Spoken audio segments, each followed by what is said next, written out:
No, just center in the room. Because of that doorway. The door is bigger. It's a bigger. It's a bigger door. Adjust the door. Adjust the doors. Well, I mean, That's shit on the side of it. You really can't go get that at Home Depot.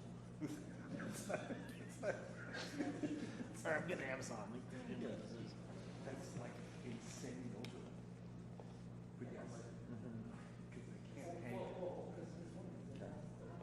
I mean, that's a wider door, so it's going to push everything this way. I didn't see that when I was at my Home Depot car store. It was not the yeah. arch with the cool thing. Because That's I wanted that guy. That's in the special back room. Is that the second? Because I don't want a PG County because it's don't want a DC.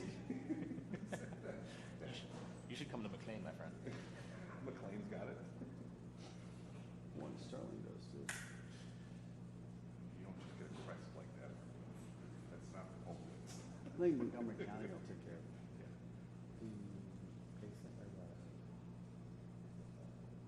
How about that chandelier would block the visual effect of the fireplace from my house? Maybe that might be it. Let's have the reporters ask. Yeah. Okay, we have a question for you. You know, We why go isn't on the tomorrow. fireplace center in the It'll room be with the gone chandelier? tomorrow. Stop. It's just- The person that can answer that question is probably, she died a long time ago. That's a compliment. God, the weather is nice in here. Wintertime. Bellwood? Yeah. Yeah. You ever toured the houses in Child? Like the Baron, the Robert Baron houses? Oh, they're nice. Just crazy. Massive. Stunning architecture. She was like Really? Who was this? Marjorie Merriweather Post. Hmm. Gave away great sums of money. Yeah.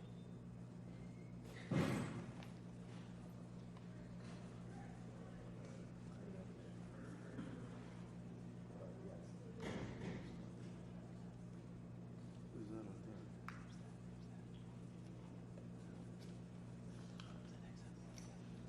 No. There are three Tomahawks.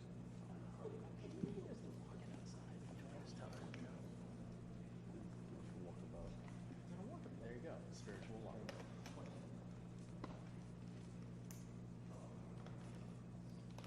There's no agents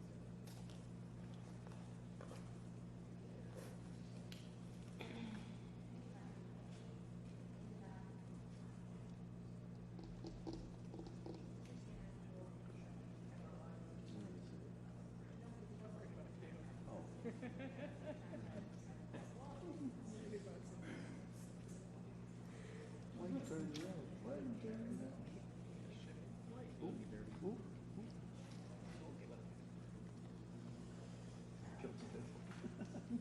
That's what it takes. I'll let me small.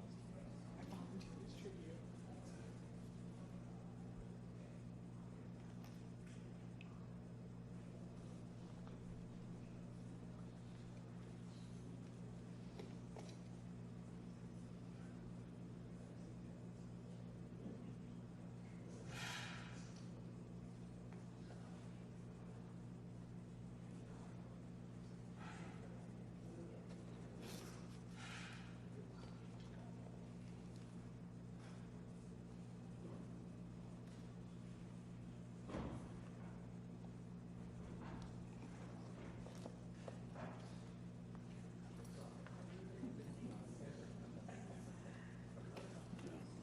No,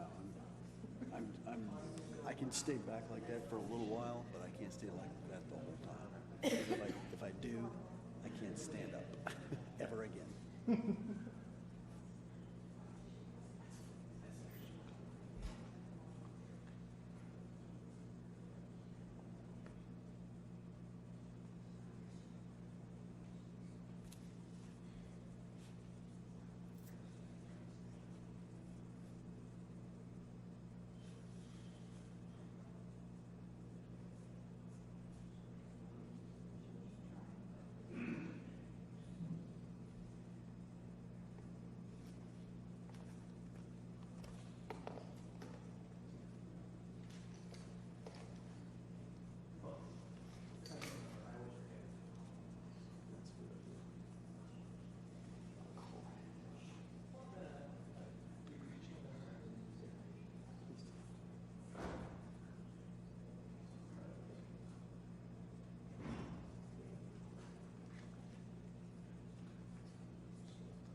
sit right there?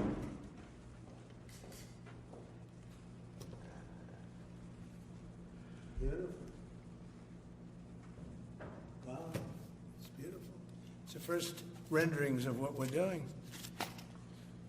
So I want to wish everybody a big hello and Merry Christmas and welcome to Mar-a-Lago for this exciting announcement of the new Golden Fleet. We're calling it the Golden Fleet that we're building for the United States Navy. As you know, we're desperately in need of ships. Our ships are, some of them have gotten old and tired and obsolete, and we're going to go the exact opposite direction. We're delighted to be joined by Secretary of War Pete Hegseth, who's doing a fantastic job, and Secretary of the Navy John Phelan. Marco Rubio is here, who gave a great few words toward the end of last week. He spoke for a couple of hours on what a good job we're doing, which is true. As Commander-in-Chief, it's my great honor to announce that I have approved a plan for the Navy to begin the construction of two brand new, very large, largest we've ever built, battleships. You know, you used to build the Iowa, the Missouri, the Wisconsin, the Alabama, many others. We had big battleships. These are bigger, but they will have 100 times the, they'll be 100 times the force, the power, and there's never been anything like these ships. These have been under design consideration for a long time, and it started with me in my first term, because I said, why aren't we doing battleships like we used to? And these are the best in the world. They'll be the fastest, the biggest, and by far 100 times more powerful than any battleship ever built. So if you look at the Iowa, the Missouri, Wisconsin, Alabama, and others, but they were similar in size, some a little bit bigger than the others, but if you take the biggest one, it's 100 times more powerful. They're longer by a little bit, but and they're bigger ships, but they hold much more. They use the word lethality. Battleships are the largest, sturdiest, and most heavily armed vessel built specifically for naval combat. While America has built many new warships over the years, they've tended to be smaller, much smaller, and not conducive to where we are and where we're going, and peace through strength. But including, we've been building aircraft carriers. We're going to be upping that also. We're going to be going to a superior aircraft. We have the Ford class. We're going to be upping that to a different class of aircraft carrier. And we haven't built a battleship since 1994. These cutting-edge vessels will be some of the most lethal surface warfare ships. They will be actually the most ever built other than our submarines. We have submarines which will have, in many ways, even more lethality, and we have many of them under construction. Each one of these will be the largest battleship in the history of our country, the largest battleship in the history of the world ever built. And again, it's 100 times more powerful than the previous Iowa class, it's called. Those are the big ones that you'd see on a show. Victory at Sea. I don't know if anyone's seen Victory at Sea, but it was a classic. They'll help maintain American military supremacy, revive the American shipbuilding industry, and inspire fear in America's enemies all over the world. We want respect. We're going to have it. We already have it. We're more respected now than we ever were. A year and a half ago, they laughed at us. Now they respect us again at levels that they've never respected us. We envision that these two ships, we're talking about 10, but we're going to start with 2, and we're going to quickly morph into 10. And ultimately, we think it's going to be anywhere from 20 to 25 of these.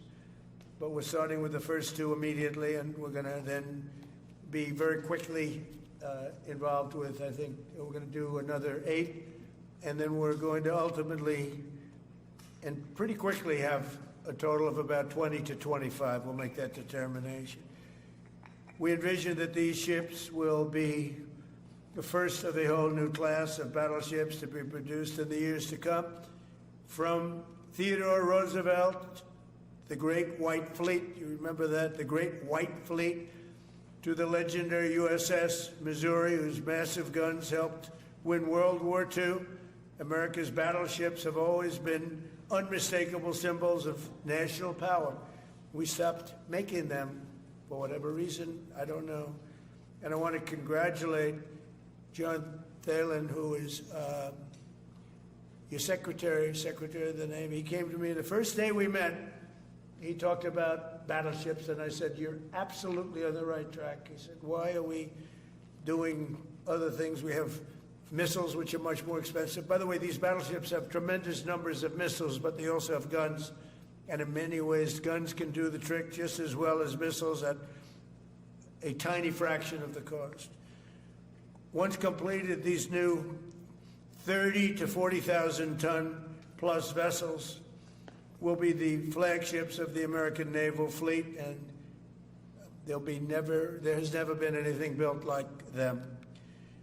And I just want to, be very clear that we're building them here. We're working with others, but we're building them here. We have great Navy yards.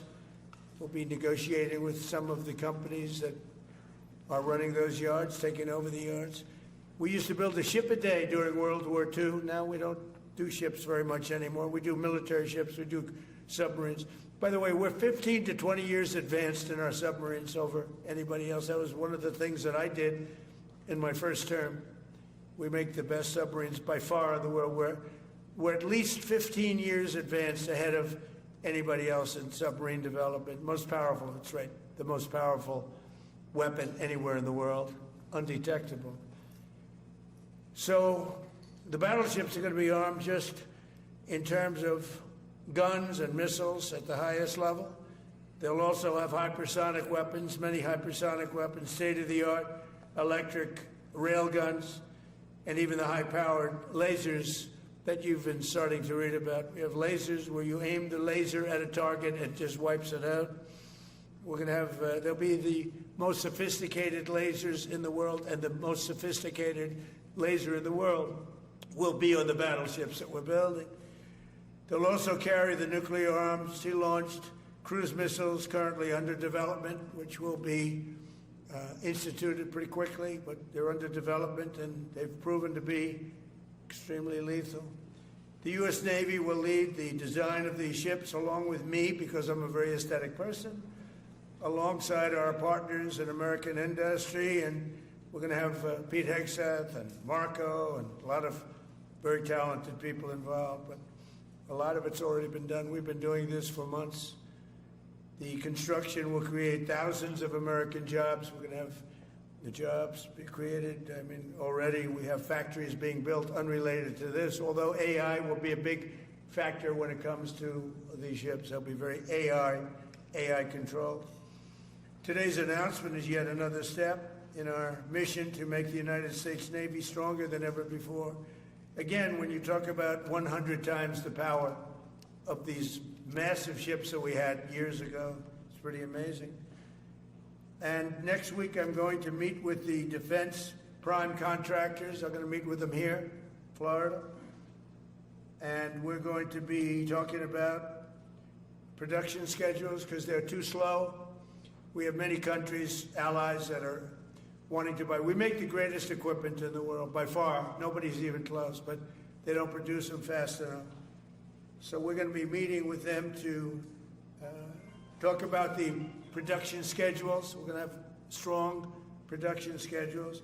And the only way they're going to be able to do that is to build new plants. Even with the F-35, we have many people want the F-35 fighter jet, and it takes too long to deliver them to allies or to ourselves. It takes too long. The only way they're going to be able to deliver them is if they build new plants. They don't want to build new plants because that's expensive. So we're going to be discussing production schedules. We're going to be discussing CapEx spending. We'll be discussing the pay to executives where they're making $45 and $50 million a year and not being able to build quickly. They're going to make that kind of money. They have to build quickly. Again, we make the best equipment in the world, but they don't make them fast enough. And we're going to be also discussing dividends. We want the dividends to go into the creation of production facilities. So we'll be talking about all CapEx, dividends, and the pay. We're also going to be talking about buybacks. They spend so much money on buybacks. They want to buy back their stock. I don't want them to buy back their stock. I want them to put the money in plant and equipment so they can build these planes fast, rapidly, like immediately. I mean, I have sold more planes than any president by far, times probably 20. So every time I go someplace, I sell 100 planes. That includes commercial planes, Boeings, etc., but it also includes fighter jets. And I'm always having to say 5 years, 6 years, 7 years, helicopters, Apache helicopters, many years. India bought them. They want to get them. They don't want to wait a long time. So we don't want to have executives making $50 million a year, issuing big dividends to everybody, and also doing buybacks. And then they say, well, we don't have the money to build a plant. They got to build plants. Plants to make F-35s, plants to make helicopters, plants to make the F-47 new jet. And that's it. And that's what I'm going to be talking to them about. They're going to start spending money on building airplanes and ships and the things that we need, not in 10 years and 15 years. We need them now. And we're strong about it. Last week, the Navy announced a brand new class of frigate, and they're going to be working with the South Korean company. Hanwha, a good company, recently agreed to invest $5 billion in Philadelphia Naval Shipyard. We're opening up the Philadelphia Shipyard. Once a great yard. Now it was a long time ago decommissioned, but now it's reopening. Working with the Navy and working with private companies. The record-setting defense bill I signed last week authorized $26 billion to build new ships, including destroyers and various others. We already have a lot of submarines, as you know, under construction. We're building a lot of submarines. I tell you, to be exact, we have right now 15 submarines under construction or ready to start. And we have, again, the greatest submarine in the world with our technology, like they talk about chips. Well, I would say submarines are a bigger deal than chips. We're at least 15 years ahead of any other competitor. China, Russia, nobody can come close. We're also building right now 3 large aircraft carriers in addition to the ones we have. And we have, actually, interestingly, we have a lot of submarines. How many submarines do we have now altogether, approximately? Huh? What? Over 30.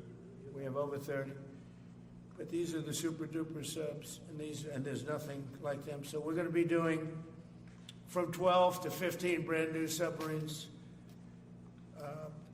We have a couple of other things going on. We'll be building other elements of Navy. We'll be fixing up headquarters. We'll be fixing up places for our great sailors to live. And we're going to be working very hard with companies, but we're also going to be penalizing companies that aren't doing a good job. For instance, when they built the Gerald Ford, the cost overruns were ridiculous. That was done in Norfolk, Virginia.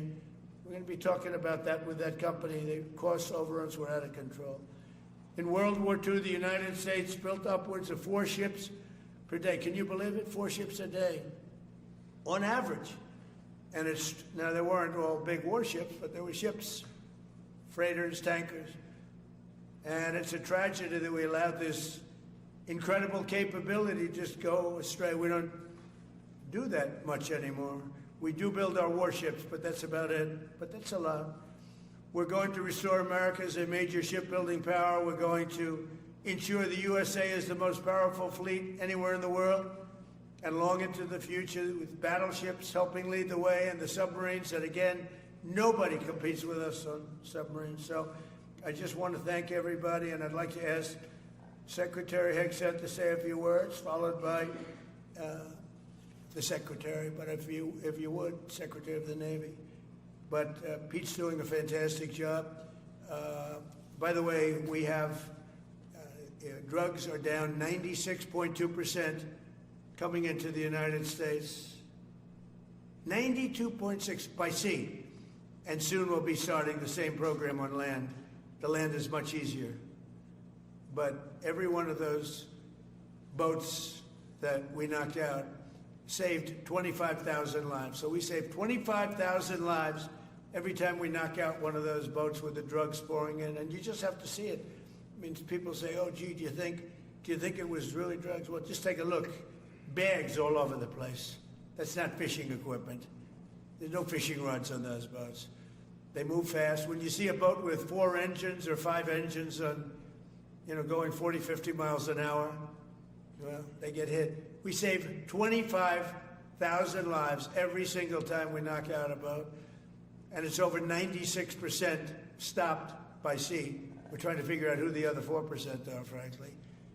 And we're going to have the same success, but even quicker, because it's much easier on land. If they want to come by land, they're going to end up having a big problem. They're going to get blown to pieces, because we don't want our people poisoned. 300,000 people died, probably last year 300,000. A lot of people say it was 200. Somebody said last night, it was only 175,000 people. That's like 3 stadiums, big football stadiums filled up with people died. But I think the real number is 300,000. We're not going to have that anymore. So we're doing a great job, and we enjoy doing it. Our border is secure. Our country is strong. Trillions of dollars is coming into our country from other countries and companies. They're building factories and plants, including auto plants, all over the United States of America. Without tariffs, they wouldn't be doing anything, although they were very happy with the November 5th election. But it's only because they want to avoid paying tariffs that they're all coming in. And again, the biggest number was $3 trillion in history. That was China many years ago. Now it's $18 trillion, and that's just in 10 months. We think we could hit $20 trillion. That's investment in the United States, including plant and equipment. So thank you very much, and I'll ask Pete to say a few words, and then John. And if you have any questions, we'll take them. Thank you. Well, Mr. President, you're exactly right. There are no fishing poles, no fishermen, and no fishing boats. Just drug dealers and narco-terrorists. And with every strike, we're saving American lives. No other president was willing to do real deterrence. That's exactly what's happening. It's an honor to be here, Mr. President, Mr. Secretary, Secretary Rubio, to talk about what peace through strength really looks like. You can talk about it, or you can invest in it, and you can build it. And that's exactly what President Trump is doing. At the Department of War, we're restoring the warrior ethos. In fact, the President mentioned the NDAA. We put into law merit-based. We put into law getting rid of DEI and political correctness. That's now part of how our military operates. And you've seen it in record recruiting in the spirit of the Department of War. We're rebuilding the military. President Trump did it once. He's doing again with historic investments today in shipbuilding. And we're reestablishing deterrence, whether that's at the border, whether it's through Golden Dome, what happened with Midnight Hammer and what Iran found out, those drug boats, and of course the Houthis opening up the shipping lanes. American strength is back on the world stage. And the announcement of the Golden Fleet, anchored by new battleships, the biggest and most lethal ever, accomplishes all 3 of those things and marks a generational commitment to American sea power. Across the entire department, we are developing new operational concepts, deploying cutting-edge technologies, and making major investments, including in our Navy. This is happening in all domains, including space, as the President has talked about before anyone else. So it's the highest of domains and the lowest of domains under sea, and especially today in sea power, that always has to be decisive, has been in the history of America, and will continue to be under the leadership of President Trump. We will make sure that anything that flows from our country and with our allies flows freely and uncontested. New and better ships will provide that deterrent today and for generations to come. This new class, these new investments, will be the types of things that for decades, for centuries, the American people will look back and thank President Trump for having the vision and the willingness to invest right now in capabilities we need today, tomorrow, and long into the future. So, Mr. President, thank you for this investment, and I'll hand it over now to the Navy Secretary.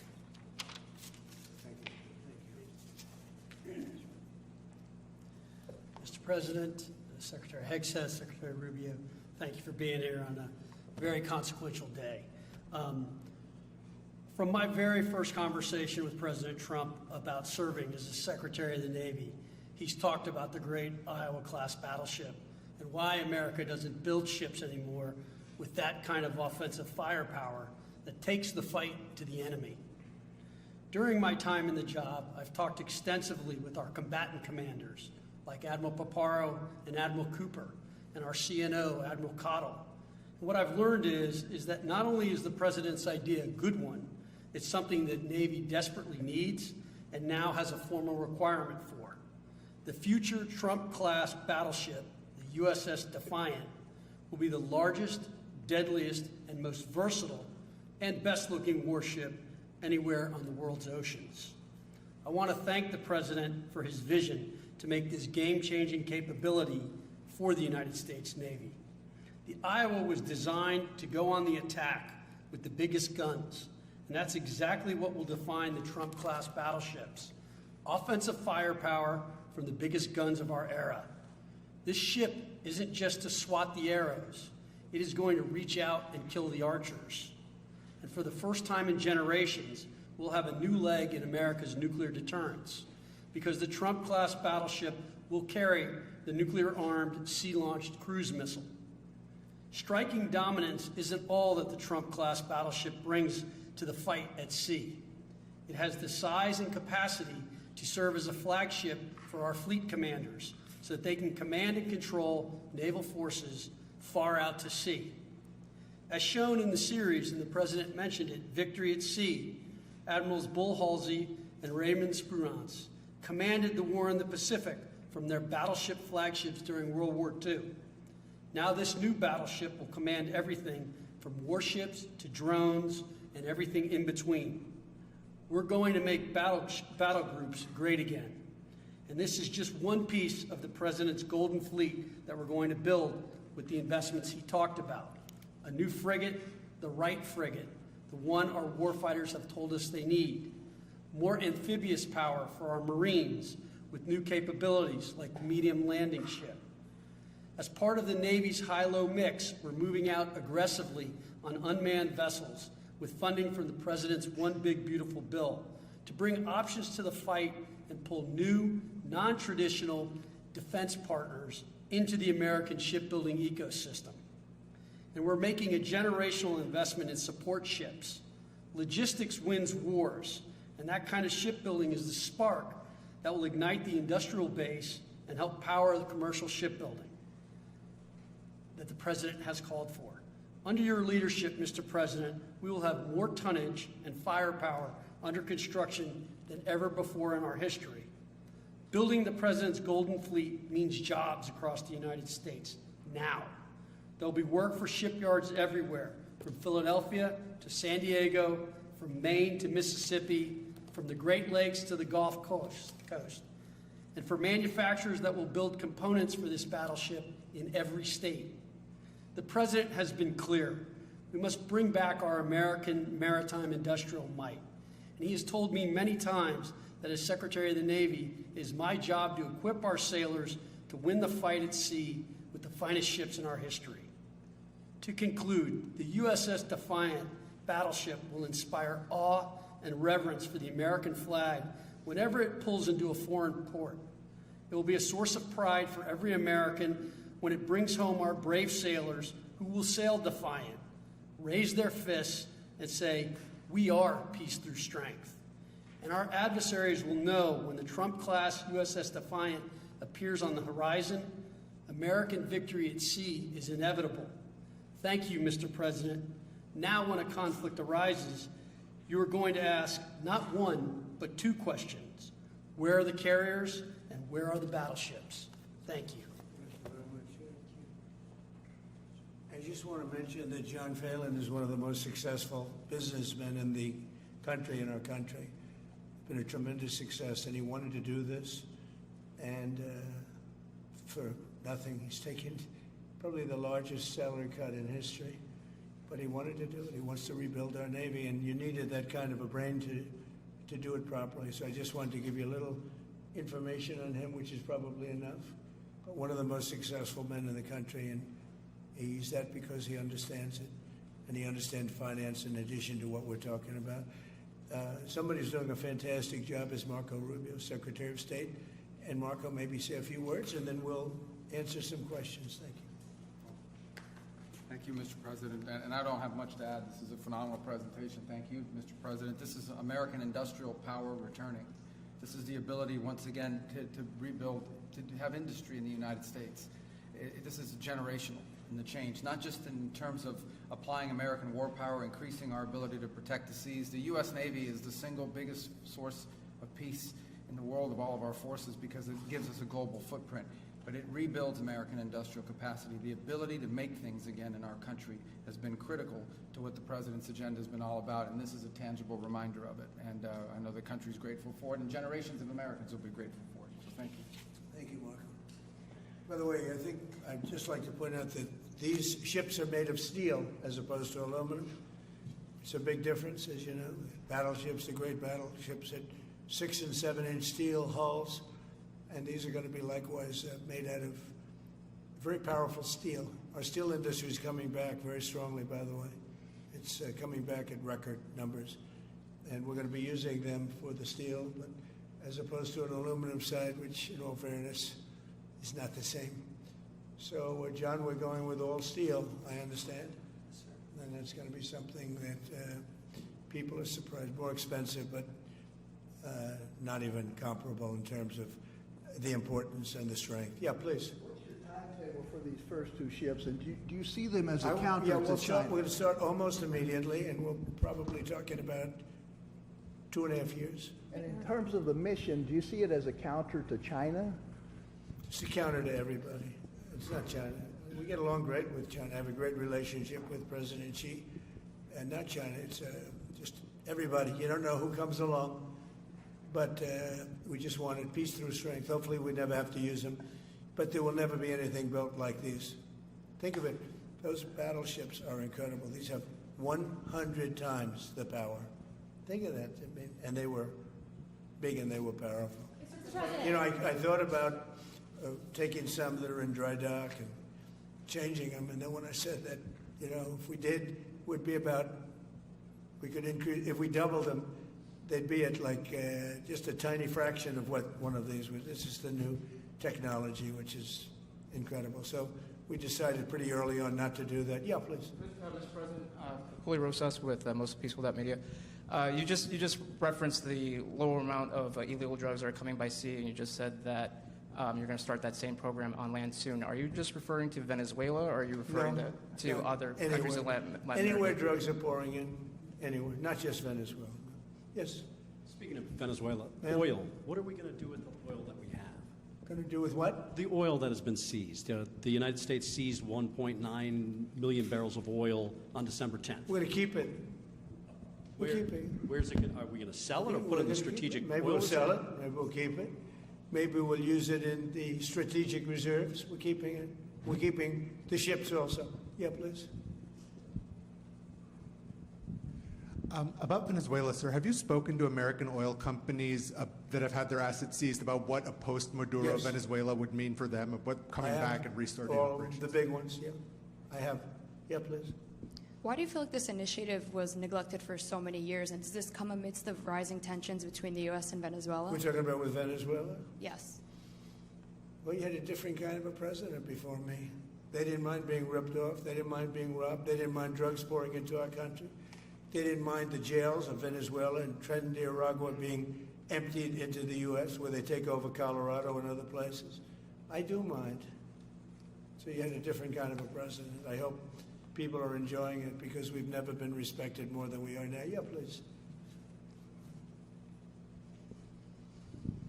Thank you. Thank you, Mr. President.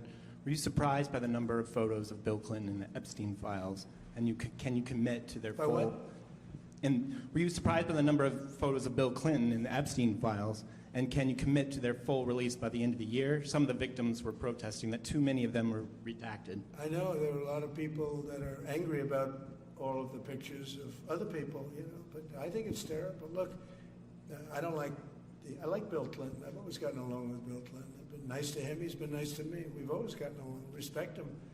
I hate to see photos come out of him, but this is what the Democrats, mostly Democrats, and a couple of bad Republicans are asking for. So They give me their photos of me too. Everybody was friendly with this guy, either friendly or not friendly. But they, he was around. He was all over Palm Beach and other places. The head of Harvard was his best friend, Larry Summers, and Bill Clinton was a friend of his. But everybody was. I actually threw him out of Mar-a-Lago, and as a person that was in Mar-a-Lago, I threw him out. Mar-a-Lago, this is Mar-a-Lago. It's the hottest place I think it's the hottest place in the world, but it's the hottest place in Florida. And everybody would come here. He'd come here. We actually threw him out. But no, I don't like the pictures of Bill Clinton being shown. I don't like the pictures of other people being shown. I think it's a terrible thing. I think Bill Clinton's a big boy. He can handle it. But you probably have pictures being exposed of other people that innocently met Jeffrey Epstein years ago, many years ago, and they're highly respected bankers and lawyers and others, and they'll end up, because of guys like Massey, who's a real lowlife, whose polls are down to about 9%, by the way, in the great state of Kentucky. If you look at Kentucky, Kentucky is such a great place, but I don't know, they've got a couple of people on there that are very strange in terms of leadership, but Massey's a loser, and he likes it, and he works with the Democrats. He's just being used by the Democrats, because what this whole thing is with Epstein is a way of trying to deflect from the tremendous success that the Republican Party has. Like, for instance, today we're building the biggest ships in the world, most powerful ships in the world, and they're asking me questions about Jeffrey Epstein. I thought that was finished. I believe they gave over 100,000 pages of documents, and there is tremendous backlash. It's an interesting question, because a lot of people are very angry that pictures are being released of other people that really had nothing to do with Epstein, but they're in a picture with him because he was at a party, and you ruin a reputation of somebody. So a lot of people are very angry that this continues. A lot of Republicans are angry because of the fact that it's just used to deflect against a tremendous success. Look, we have $18 trillion coming into our country. We have, I believe, we're going to have the most successful economy in history. We inherited a mess. Now prices are coming way down. Gasoline is less than $2 in some states. $1.99, $1.97, $1.95 a gallon. $1.95. Think of that. A gallon. Nobody ever thought they'd see that. They don't want to talk about that. They want to talk about Epstein. And the problem is a lot of Democrats are being caught up in the web, like Larry Summers. Larry Summers was the head of Harvard. He's now been forced to resign from every board he's on, and he was thrown off the Harvard board. Now, he was at Epstein's Island a lot. I wasn't. I never went there, by the way. But fortunately, it's nice. But I never went there. But a lot of people did go there. But instead of talking about the battleships, or instead of talking about most favored nations, drugs, we're bringing down drug prices like at a level that has never even been thought of, by thousands. Think of it, by 1,000%, by 1,200, 1,300, 1,400% in some cases. A drug that sells for $10 in London is costing $130 in New York. We're bringing it down to $20, and they're going to go up to 20. So they're going from 10 to 20, which is a doubling. It's a doubling. That's a lot, but it's a doubling. But we're going down to 20. So we're going down, if you can do your own math, but it's 2,000%, 3,000%.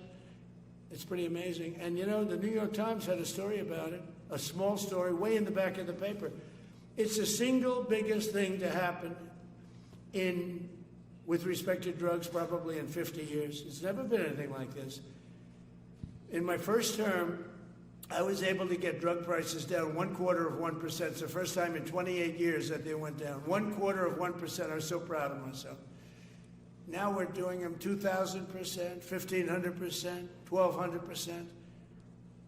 That pill that sold for $130 will now be selling, as an example, for $20, because the rest of the world took advantage of us. Without tariffs, I could have never done it. I called up the heads of the countries, as an example. France, I spoke to a very good man, President Macron of France, and I said, Emmanuel, you have to raise your drug prices.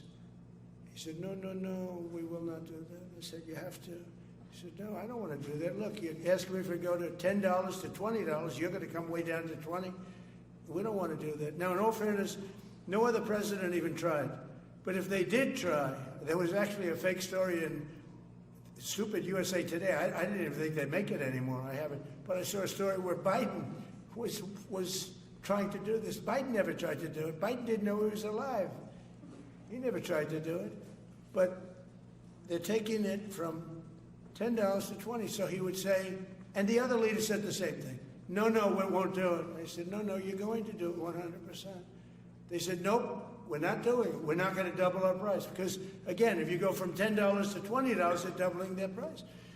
We're coming now, though, from $130 to $20 because we're going to get the lowest drug prices in the world. Whatever the lowest prices go favored nations, we're going to have the lowest price. So I said, no, you're going to. No, I will not do this. Politically, it's unacceptable. I said, Emmanuel, you're going to do it 100%. Please accept it now. Be nice. You're going to do it 100%. No, I will not. I said, yes, you are. He said, why do you keep telling me I am when I'm not? Because if you don't do it, I'm going to put a 25% tariff on everything France sells into the United States of America. And that's approximately 20 times more than I'm asking for with respect to drug prices. He said, I see.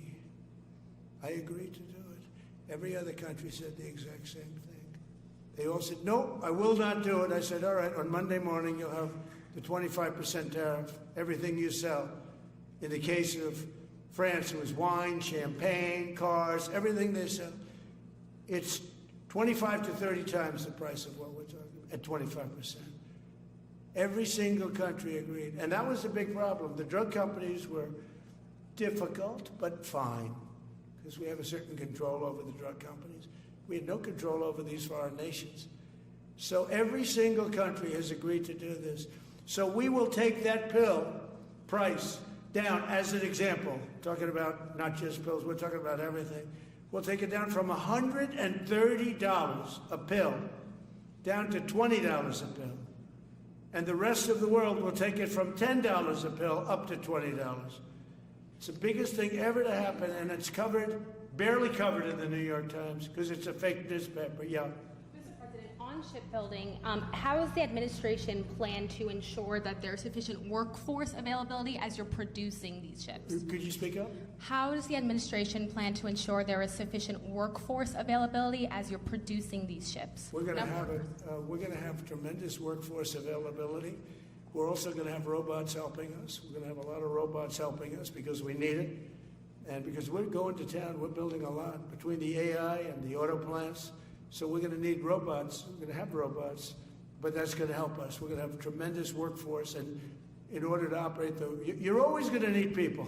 You know, you can have robots, but you're going to have to get somebody to start those robots, and you're going to have to improve the robots. But we're going to have robotic factories plus manpower. So we're going to have enough. We're going to need the help of robots and other forms of, I guess you could say, employment. We're going to be employing a lot of artificial things, but the beauty is we're going to have more jobs than we've ever had. Just so you know, a number came out the other day. We have more jobs right now in the United States. More people are working right now in the United States than at any time in the history of our country. Think of that. Pretty amazing. So we'll have the help of, mechanical help, if you want to call it that, but we'll have tremendous employment. They'll be paid a lot of money. They'll do better than they ever did. Okay? Mr. President, some may have been expecting a different kind of announcement today, hearing your Secretary of War and Secretary of State here. You mentioned strikes on land in Venezuela more than 15 times, even now, just in your recent remarks. Why should Maduro take your threats seriously? And he can do whatever he wants. What's your end game? Maduro? What's your end game? There's no answer. He can do whatever he wants. I mean, we have a massive armada formed, the biggest we've ever had, and by far the biggest we've ever had in South America. He can do whatever he wants. It's all right. Whatever he wants to do. If he wants to do something, if he plays tough, it'll be the last time he's ever able to play tough. But they sent their prisoners into us. They sent people from jails. prisons. They sent people from mental institutions and insane asylums into the United States, just walked right in because Biden had an open border policy. What the Biden administration did to our country can never be forgotten. They took in millions and millions, 25 million people over the course of 4 years. Many of those people were murderers and drug dealers, prisoners, rough prisoners. 11,888 murderers. More than half of them killed more than one person. They came into our country. Now, I spoke to Christine Noem today. I spoke to Tom Homan today. He came down to see me. And we had a great meeting. They've done an amazing job. We're getting them out. We're getting them out very fast. But this should have never happened. But Venezuela was one of the... Venezuela took advantage of the open borders that Biden created more than any other country. Tren de Aragua, we had gangs all over. Look, I mean, you have a very weak governor in Colorado. Look what happened in Colorado where they would occupy apartment houses. And he didn't want to do anything about it because he was scared. Any other questions? Yeah, go ahead, please.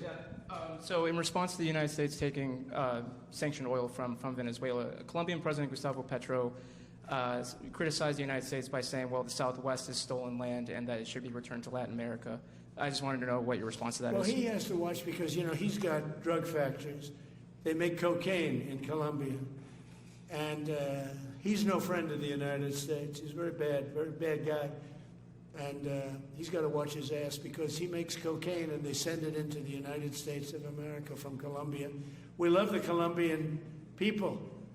I love the Colombian people. They're great people, energetic, smart, great. But their new leader is a troublemaker.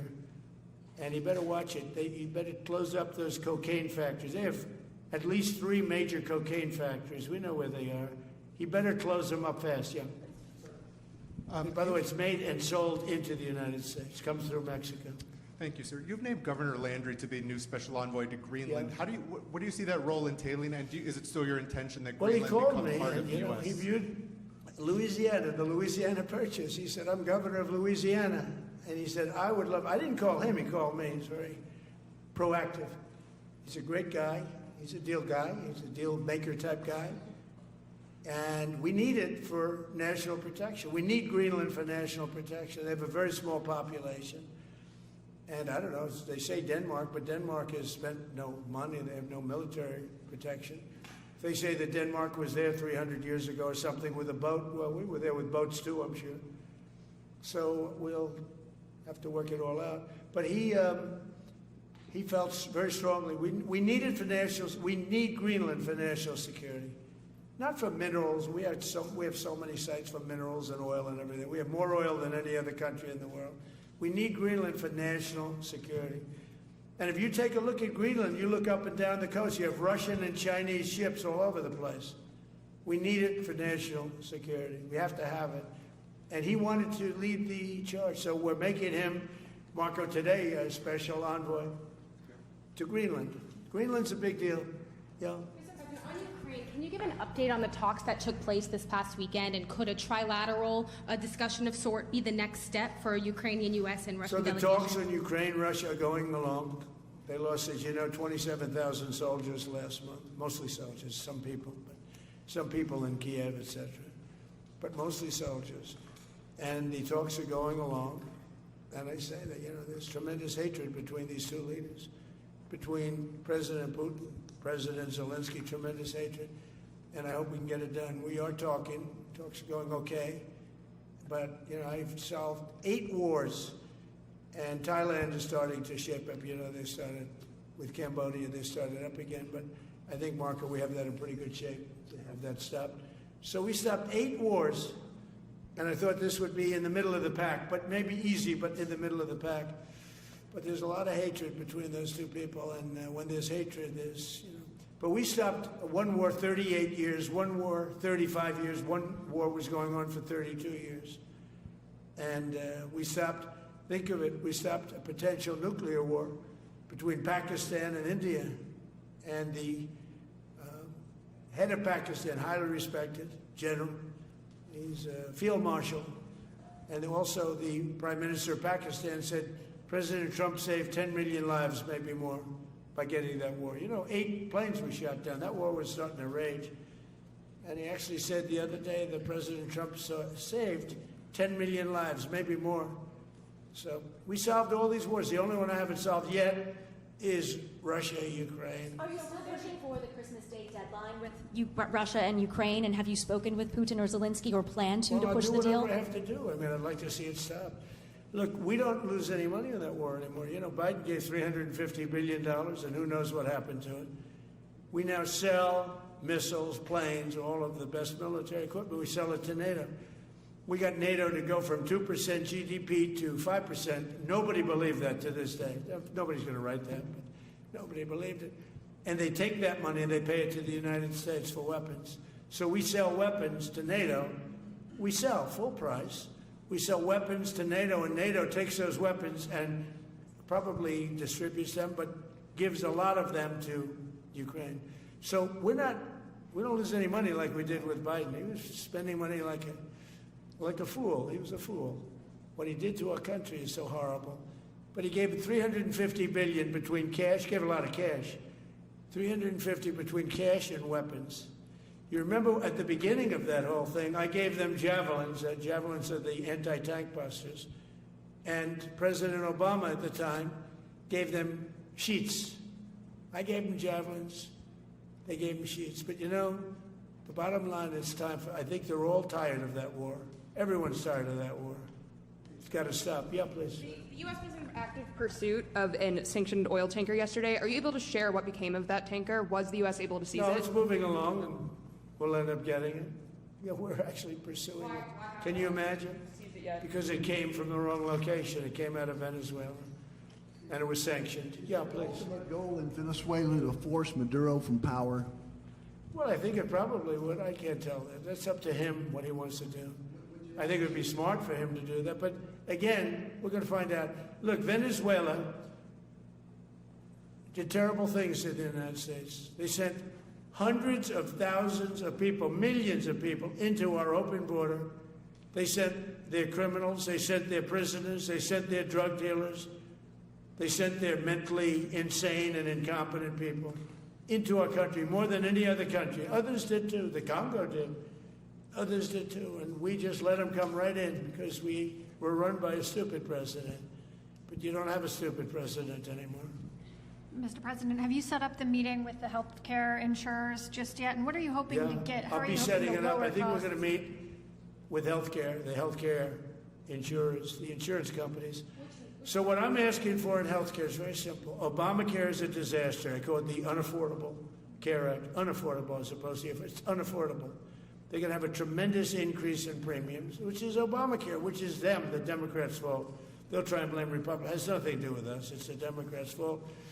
What I want to do is we spend hundreds of billions of dollars a year that go to insurance companies. I want that money to go to the people and let the people buy their own health care. And everybody loves it. It's become our issue. Now, before I do that, I'll meet with the insurance companies, just as I met with the drug companies, as you know. We're meeting with 4 other drug companies, Johnson & Johnson. But they've all agreed. We're meeting with them this week. It's coming up. It'll be a similar meeting. They've all agreed. But nobody would have thought the drug companies were going to do what they did, where they're giving away free drugs. And they've been so great. Okay? And we have most favored nations. Nobody thought that was possible. I don't think any other president ever tried to get it because they never thought they could. But with respect to the insurance companies, I want to meet. There's essentially 14 of them, 10 big, but there's a total of 14 pretty much, pretty big. And I want to meet with them, and I want to say, I want you to cut your rates way down, way down. And maybe if they do that, we'll be able to not cut them out. We'll be able to continue to deal with them, which is probably a little easier process. I think the best process is pay the money directly to the people, let them buy their own health care. But I'm going to meet with them the first week back. I do it now, but they're trying to come up with a schedule. They want to meet badly. They've told me, but they want to come up with a schedule. I said, make it a good schedule. Your rates have to come way down. We're also going to meet with other insurance companies because under Biden, the insurance rates have gone through the roof. Auto insurance, home insurance. I mean, insurance companies are making far more than they're entitled to make. So we're going to be doing that. But just in the meantime, we'll be meeting with the insurance companies in the first week, the first few days back in Washington, because they're trying to come up with a proposal that will satisfy me. Thank you very much, everybody. Appreciate it. I hope you're going to enjoy the battleships. They're going to be beautiful. Thank you. And have a great Christmas if I don't speak to you. Thank you very much. Thank you very much.